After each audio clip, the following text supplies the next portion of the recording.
মা শুধু শব্দ নয়, এই দুই অক্ষরের মধ্যে লুকিয়ে আছে পৃথিবীর সমস্ত ভালোবাসা, নির্ভরতা এবং নিঃস্বার্থ ত্যাগের মহিমা।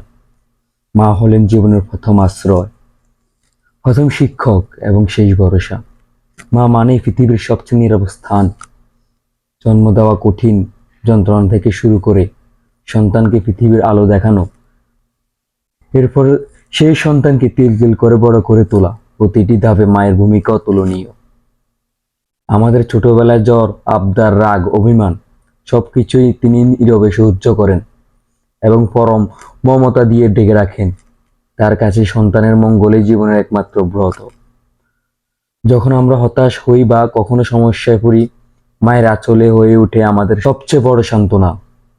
মা তার প্রতিটি কথা পৃথিবীর স্পর্শের মাধ্যমে আমাদের সাহস যোগান, যা আমাদের জীবনে কঠিন পথ চলতে সাহায্য করে।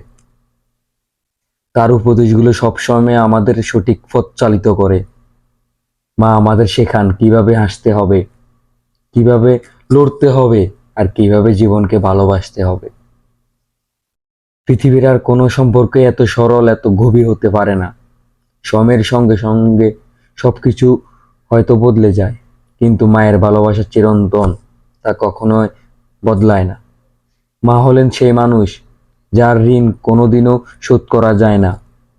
তিনি সবকিছুর ঊর্ধ্বে, তাই প্রতিটি মায়ের প্রতিটি কৃতজ্ঞতা প্রকাশ করা এবং তার যত্ন নেওয়া আমাদের একান্ত কর্তব্য। মা আছেন বলেই জীবন এত সুন্দর, এত পূর্ণ।